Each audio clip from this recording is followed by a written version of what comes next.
Hello मेरे प्यारे दोस्तों, मैं मोहित आपका स्वागत करता हूं ब्रेन बूस्टर क्लासेस पर। और आज हम जो टॉपिक पढ़ने जा रहे हैं, जिस टॉपिक का नाम है ब्लड। तो आप लोगों से पहला क्वेश्चन तो क्या पूछा जाएगा जी, ब्लड की स्टडी क्या होती है। तो स्टडी ऑफ ब्लड क्या होता है, तो स्टडी ऑफ ब्लड होता है हीमेटोलॉजी। क्या होता है? हीमेटोलॉजी। दूसरा आप लोगों से क्वेश्चन पूछा जाएगा जी, ह्यूमन बॉडी में जो ब्लड होता है वो कितना होता है। तो ह्यूमन बॉडी के अंदर इसका वॉल्यूम होता है जी ब्लड का लगभग 5 से 6 लीटर।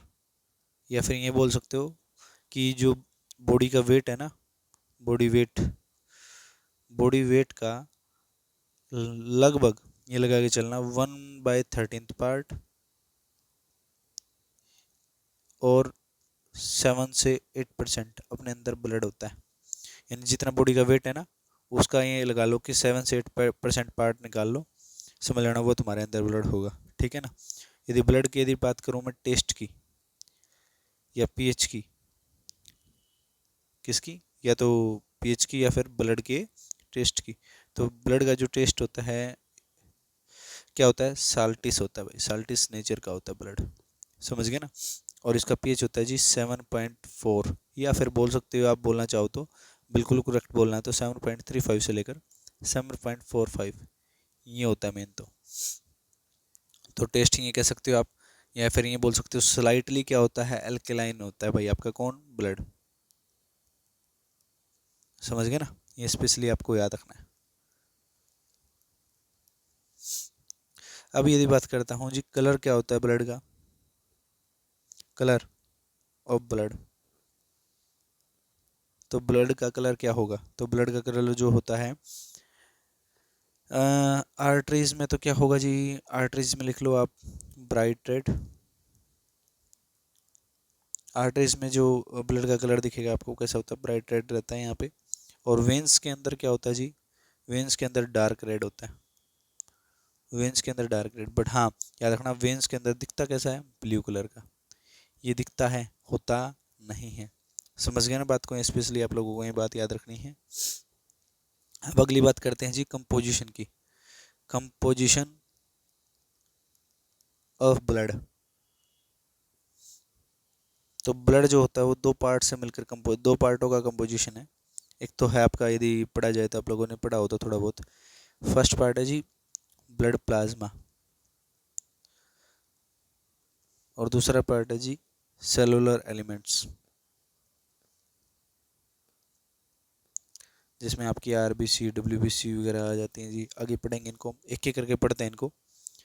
और ये याद रखना आप स्पेशली कि जो आपका प्लाज्मा वाला पार्ट है, तो टोटल ब्लड का क्या होता है, 55 से लेकर 60% पार्ट होता है। समझ गए ना, 55 to 60% पार्ट ऑफ ब्लड। समझ गए ना। ये स्पेशली आप लोगों को याद रखना। और ये कितना होता है भाई आपका, ये होता है 40 से लेकर 45% पार्ट ऑफ ब्लड।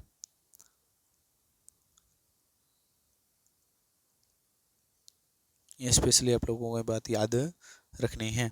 आगे चलते हैं जी।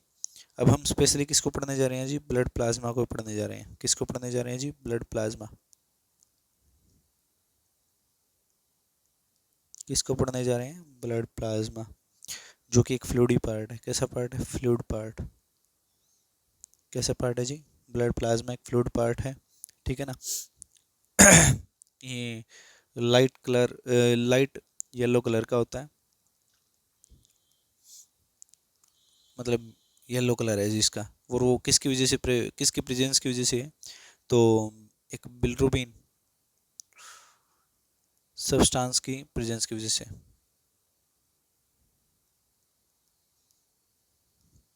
समझ गए ना। ये स्पेशली आप लोगों को ये बात याद रखनी है। ठीक है। और अब देखते हैं जी, इसमें ब्लड प्लाज्मा जो होता है वो क्या क्या चीज़ें कंटेन कर रहा है। समझ गए ना। ये मेनली जो कंसिस्ट करता है ये अपने अंदर, ब्लड प्लाज्मा मेनली कंसिस्ट्स, कौन कौन, देखो जी, ब्लड प्लाज्मा जो है, ब्लड प्लाज्मा को पढ़ने जा रहे हैं जी। ब्लड प्लाज्मा एक फ्लूइडी पार्ट है, लाइट येलो कलर का होता है जी। मेनली कंसिस्ट, ज़्यादातर क्या कंसिस्ट करता है भाई, एक तो वाटर प्रेजेंट होता है। दूसरा आपका कौन होते हैं, प्रोटीन्स प्रेजेंट होते हैं। ठीक है ना। तो वाटर लगभग इसमें कितने रहते हैं जी, 90 से 92% वाटर रहता है, वाटर की प्रेजेंस रहती है। और प्रोटीन्स में लगभग ये प्रोटीन्स आ जाते हैं जी 7 से 8% पार्ट। तो यानी पूछा जाए ब्लड प्लाज्मा का कितने परसेंट पार्ट वाटर होता है, तो 90 से 92% पार्ट वाटर होता है। और ब्लड प्लाज्मा में कितने परसेंट प्रोटीन्स होते हैं, 7 से 8%। और बहुत सारे प्रोटीन्स हैं जो ब्लड में प्रेजेंट होते हैं, जिनमें से कुछ के मैं नाम आपको बता देता हूँ, जैसे एल्ब्यूमिन, अच्छा prothrombin, fibrinogen, thromboplastin,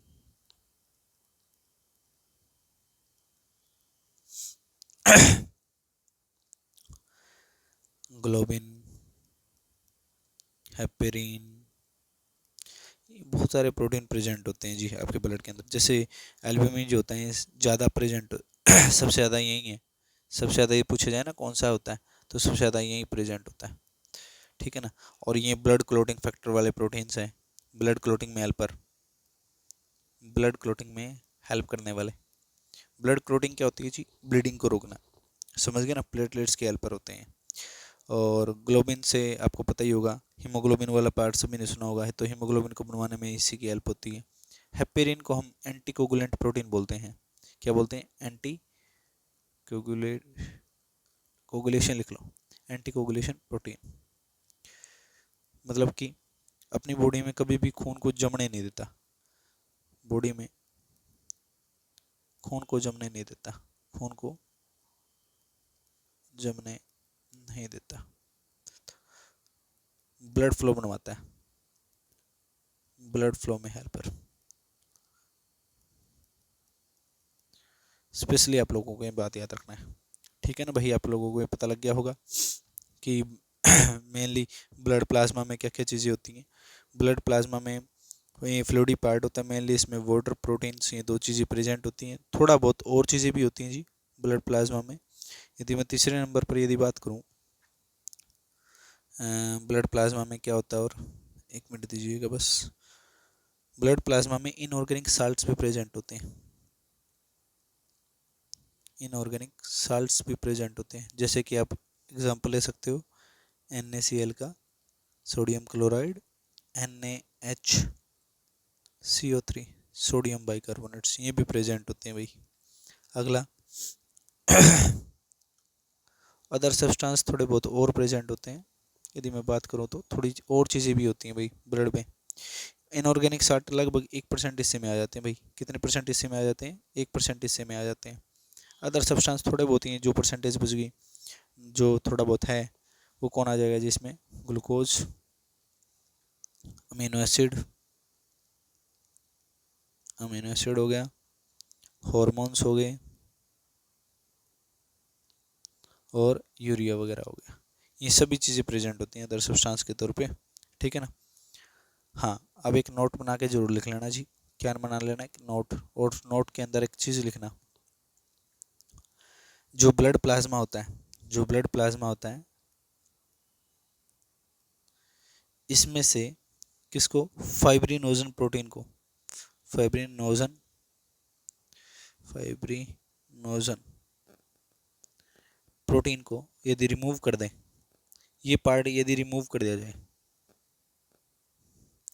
fibrinogen protein वाला पार्ट जो है इसको क्या कर दिया जाए, रिमूव कर दिया जाए, तो ब्लड प्लाज्मा को किसके नाम से जानेंगे, ब्लड प्लाज्मा को सीरम के नाम से जाना जाता है।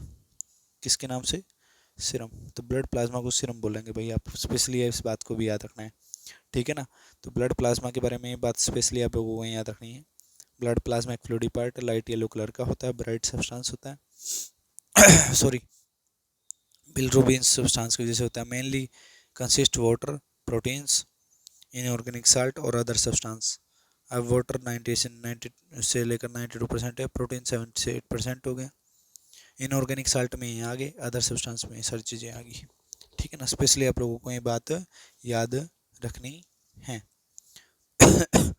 दूसरा पार्ट आ जाता है जी ब्लड प्लाज्मा के बाद, ब्लड सेल्स, जिसमें सबसे पहले नंबर पे आती है जी RBC। कौन आती है जी, RBC, रेड ब्लड सेल्स। तो रेड ब्लड सेल्स को हम साइंटिफिकली क्या जानते हैं, एरिथ्रोसाइट्स के नाम से जानते हैं। एरिथ्रोसाइट्स किसके नाम से जानते हैं जी, एरिथ्रोसाइट्स के नाम से किसको जाना जाता है, आरबीसी को। आरबीसी की यदि बात करता हूँ जी, सॉरी आरबीसी की बात करनी है, आरबीसी की, यदि आरबीसी की बात करता हूँ जी, आरबीसी की शेप क्या होती है, आरबीसी की शेप, आरबीसी की शेप होती है जी बाइकनकेव लेंस जैसी, lens type, biconcave lens type ये भी बोल सकते हो, या फिर बाइकनकेव लेंस जैसी, या फिर बाइकनकेव डिस्क लाइक स्ट्रक्चर भी बोल सकते हो आप, बोलना चाहो तो, ठीक है ना। आरबीसी का साइज क्या होता है ह्यूमन बीइंग के अंदर, ह्यूमन में आरबीसी का साइज होता है 7.2 माइक्रोमीटर। क्या होता है साइज ह्यूमन के अंदर, 7, ह्यूमन या फिर एडल्ट बोलो, हम एडल्ट्स में आरबीसी का साइज जो होता है वो कितना होता है, 7.2 माइक्रोमीटर होता है। और आरबीसी का लार्ज साइज सबसे ज़्यादा किस में होता है, लार्ज साइज फ्रॉग में होता है भाई, किस में होता है, फ्रॉग में। फ्रॉग तो सभी ने सुना होगा, मेंढक है ना, इसमें होती है 7.5 माइक्रोमीटर की आरबीसी, ठीक है ना। अब मेनली यदि पूछी जाए आरबीसी के बारे में, आरबीसी वर्क क्या करती है, वर्किंग क्या है आरबीसी की, तो आरबीसी की वर्किंग होती है O2 की supply, supply of oxygen, supply of O2, O2 की सप्लाई, सप्लाई ऑफ O2, ये स्पेशली किसकी वर्किंग होती है जी, इसकी। और नंबर में कितनी होती है जी ह्यूमन एडल्ट में, ह्यूमन एडल्ट में नंबर ऑफ आरबीसी कितनी होती है, ह्यूमन एडल्ट में number of RBC, number of RBC, तो ह्यूमन एडल्ट के अंदर नंबर ऑफ आरबीसी जो प्रेजेंट होती हैं वो होती हैं 5.5 से लेकर 6 मिलियन, कितनी होती है 5.5 से लेकर 6 मिलियन पर एमएम की क्यूब में, ठीक है ना। स्पेशली आपको ये बात याद रखनी है, ठीक है, ये स्पेशली आपको याद रखना है। और तो यही मेनली रहता है इसमें तो। और आरबीसी की फॉर्मेशन कहाँ से होती है, फॉर्मेशन, तो आरबीसी की फॉर्मेशन होती है जी बोन मैरो में, लॉन्ग बोन, जो लॉन्ग बोन्स होती है ना उनकी जो bone marrow, long bones marrow, जो लॉन्ग बोन्स होती हैं उनके मैरोज के अंदर क्या होती है जी आपकी फॉर्मेशन होती है, किसकी पूछा जाए तो आरबीसी की, बोन मैरो से, समझ गए ना बात। और भाई और याद रख सकते हो फॉर्मेशन से, ये तो बात हुई जी अडल्ट की, अडल्ट में आरबीसियाँ काम बनती हैं, चिल्ड्रंस में आरबीसियाँ काम बनती हैं, चिल्ड्रन कौन, जो 5 साल से ज़्यादा का, 5 ईयर से मोर देन 5 ईयर, ठीक है ना, 5 साल से ज़्यादा वाला बच्चा जो है उसमें, और अडल्ट में जो आरबीसियाँ बनती है वो बोन मैरो में बनती हैं। बट एम्ब्रियो में, जो एम्ब्रियो होता है उनमें आरबीसी की फॉर्मेशन कहाँ होती है, तो एम्ब्रियो में जो आरबीसियाँ होती हैं, एम्ब्रियो में आरबीसी की फॉर्मेशन होती है जी आपकी, एक तो लीवर में कह सकते हो, या फिर एक कह सकते हो स्प्लीन में, लीवर और स्प्लीन के अंदर आपकी फॉर्मेशन होती है जी किसकी, आरबीसी की, किसमें, एम्ब्रियोज में। स्पेशली आप लोगों को याद रखना, ये तो बात मेरे हिसाब से हो भी जाएंगी याद आराम से। अगली बात करते हैं जी, ठीक है ना। अच्छा एक चीज़ और याद रखना, mature RBC have no nuclei, यानी कि जो मैच्योर आरबीसी होती है ना उसके अंदर nucleus present, nucleus nucleus present नहीं होता, न्यूक्लियस क्या हो जाता है, न्यूक्लियस एब्सेंट, समझ गए ना, मैच्योर आरबीसी की। बट जो चाइल्ड की आरबीसियाँ होती हैं, मतलब एम्ब्रियो के अंदर आरबीसी होती है वो मैच्योर नहीं होती, तो जो मैच्योर आरबीसी नहीं है, मैच्योर आरबीसी नहीं है तो न्यूक्लियस प्रेजेंट होगा, न्यूक्लियस प्रेजेंट, समझ गए ना, इमेच्योर आरबीसी में न्यूक्लियस प्रेजेंट होता है, ये भी बोल सकते हो आप लिखना चाहो तो। अच्छा आरबीसी में एक तो कौन नहीं है भाई, आरबीसी में एक तो न्यूक्लियस एब्सेंट है, और क्या एब्सेंट है भाई आरबीसी में, आरबीसी में न्यूक्लियस एब्सेंट है, no mitochondria, RBC no mitochondria, mitochondria भी नहीं होता भाई, माइटोकॉन्ड्रिया भी एब्सेंट होता है। नो एंडोप्लाज्मिक रेटिकुलम,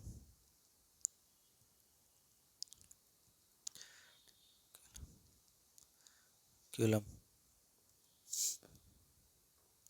तो आरबीसी में माइटोकॉन्ड्रिया भी नहीं होता, आरबीसी में एंडोप्लाज्मिक रेटिकुलम भी नहीं होती। आरबीसी में माइटोकॉन्ड्रिया न होने की वजह से आरबीसी में अनएरोबिक रेस्पिरेशन होता है। कैसा रेस्पिरेशन होता है? अनएरोबिक रेस्पिरेशन होता है भाई किसमें? आरबीसी में। न माइटोकॉन्ड्रिया होने की वजह से, माइटोकॉन्ड्रिया न होने की वजह से आरबीसी में अनएरोबिक रेस्पिरेशन होगा। और एंडोप्लाज्मिक रेटिकुलम न होने की वजह से आपको याद रखना आरबीसी क्या हो जाती है जी? फ्लेक्सिबल हो जाता है। तो फ्लेक्सिबिलिटी जो होती है इसकी आरबीसी की, फ्लेक्सिबिलिटी, फ्लेक्सिबिलिटी क्या हो जाती है जी? इंक्रीज हो जाती है। समझ गए ना? एंडोप्लाज्मिक रेटिकुलम नहीं है ना, इस वजह से फ्लेक्सिबिलिटी इंक्रीज हो जाती है जी आरबीसी की। तो आरबीसी जो होती है, आरबीसी में no nucleus, no mitochondria, no endoplasmic reticulum. Specially आप लोगों को ये बात याद रखना है, ठीक है ना? आरबीसी का लाइफ स्पैन कितना होता है जी? लाइफ स्पैन ऑफ आरबीसी, तो लाइफ स्पैन जो आरबीसी का रहता है 120 डेज होता था। कितना होता है जी? 120 डेज। फिर उसके बाद ये क्या हो जाती है जी? इनमें से जो 120 डेज के बाद जो ओल्ड और वीक होती जाती हैं, जितनी ओल्ड होती जाएंगी और वीक होती जाएंगी, old and weak cells are destroyed in the spleen, liver and कुछ बोन मैरो में भी डिस्ट्रॉय होती हैं भाई। तो bone marrow,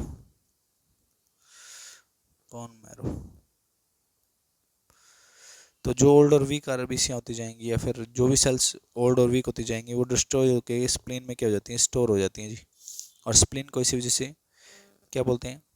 graveyard of blood बोलते हैं, या फिर ब्लड बैंक भी बोलते हैं इसको। किसके नाम से जानते हैं? ब्लड बैंक के नाम से भी इसको जाना जाता है।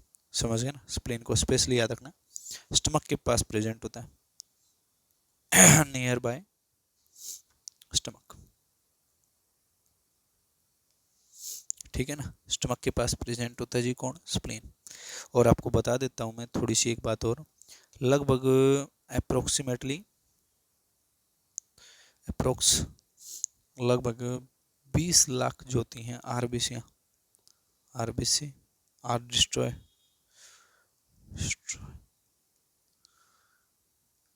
एवरी मिनट, ठीक है ना? एवरी मिनट लगभग 20 लाख आरबीसी क्या हो जाती हैं जी? डिस्ट्रॉय हो जाती हैं। स्पेशली आप लोगों को ये बात भी याद रखना, जो कि आप बोलना चाहते हैं ये भी बोल सकते हो। 1% है टोटल आरबीसी का, 1% ऑफ टोटल आरबीसी। स्पेशली इस बात को भी आप लोगों को याद रखना है, ठीक है ना? देखो जी, आरबीसी में आपको एक चीज़ और बता देता हूँ। आरबीसी में हीमोग्लोबिन प्रेजेंट होता है। आप सभी ने सुना होगा, क्या प्रेजेंट होता है? हीमोग्लोबिन।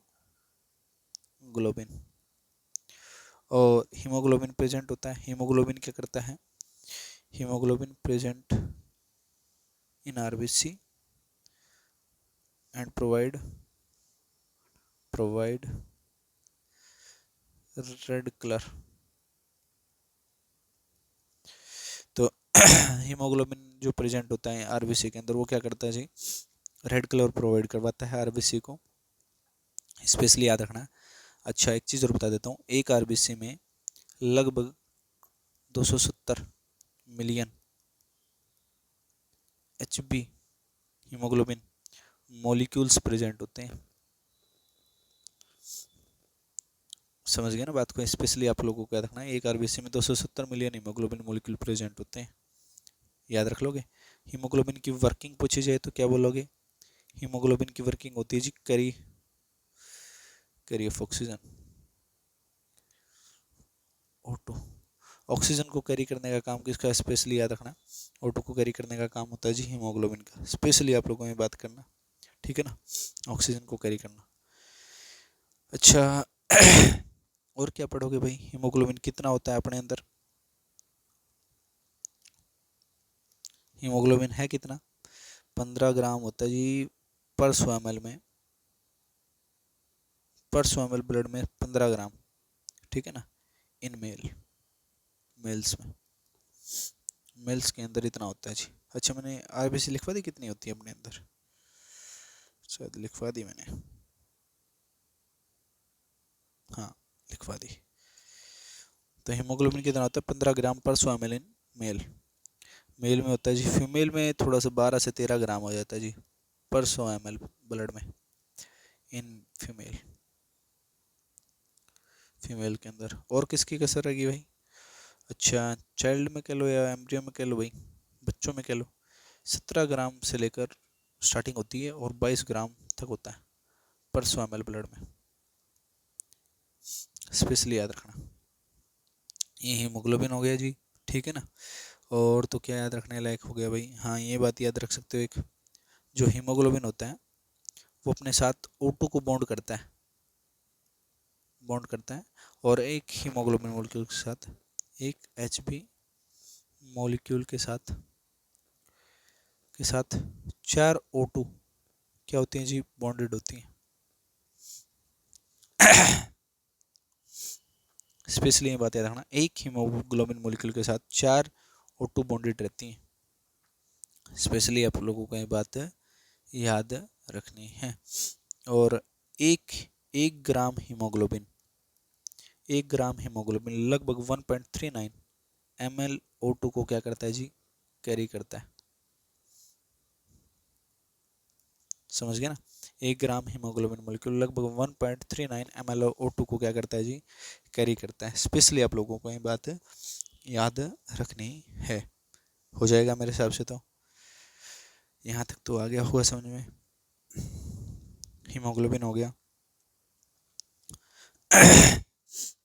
देखो जी एक चीज़ और बता देता हूँ, ये नोट करके लिख सकते हो आप, जब हीमोग्लोबिन O2 के साथ बॉन्डेड होता है तो उसे हम बोलते हैं कार्बोक्सी, कार्बोक्सी नहीं सॉरी कार्बोक्सी बोल गया, ऑक्सी हीमोग्लोबिन बोलते हैं, क्या बोलते हैं जी, ऑक्सी हीमोग्लोबिन।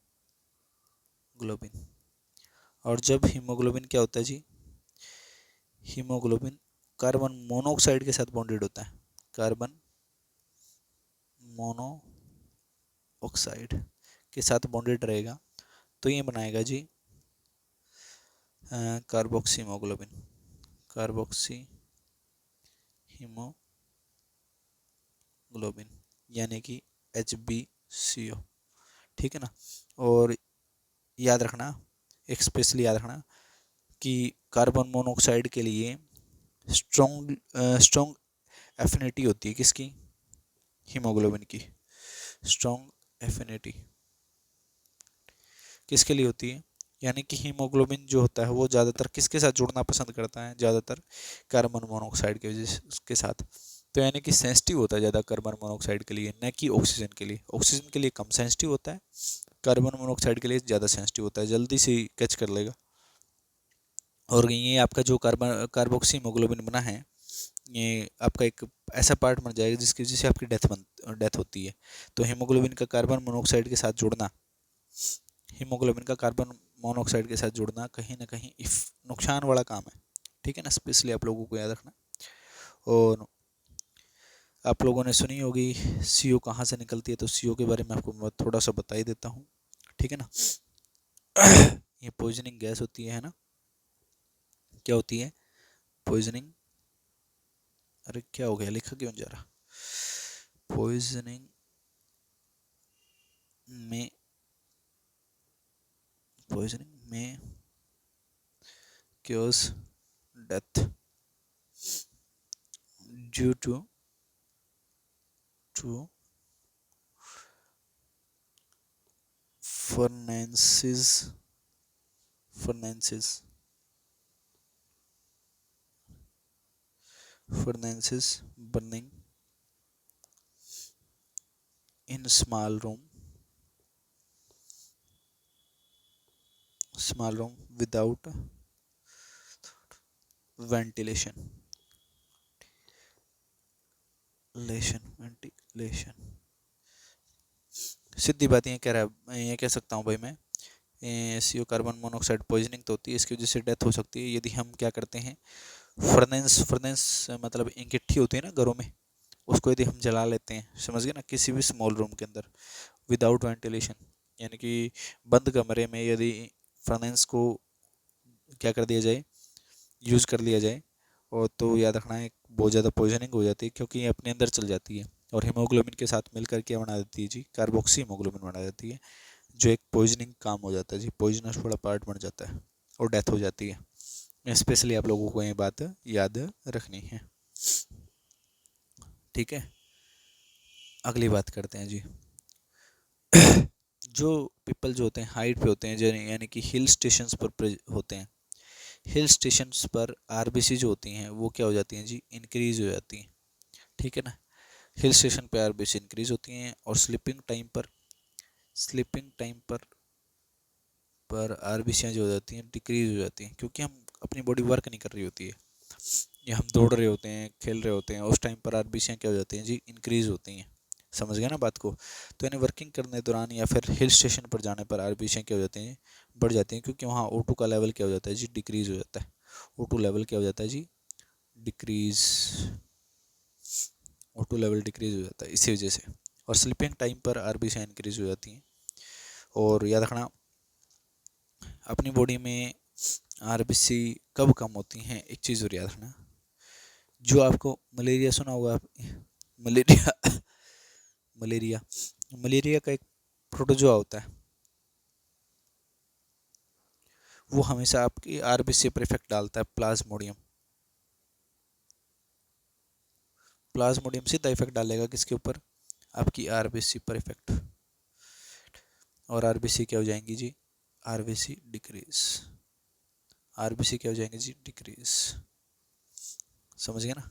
तो याद रखना मलेरिया के टाइम पर आरबीसी क्या हो जाती हैं जी, डिक्रीज हो जाती है, आरबीसी क्या हो जाती हैं जी, डिक्रीज हो जाती है। और आरबीसी के डिक्रीज होने पर आरबीसी के आपको एक डिजीज़ हो सकती है, उस डिजीज़ को हम क्या बोल सकते हैं, उसको हम बोल सकते हैं एरिथ्रोपिनिया।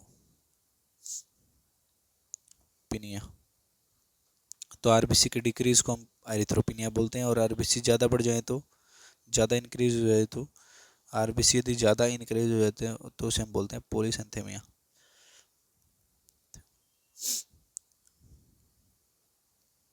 पॉलीसेंथेमिया स्पेशली आप लोगों को ये याद रखना है। ये सारी बातें आपको किससे रिलेट होगी जी, आरबीसी से रिलेट मेरे हिसाब से मैंने लगभग सारी बातें करवा दी हैं। आज के लिए कीजिएगा इतना ही, आगे मिलते हैं कल की क्लास में।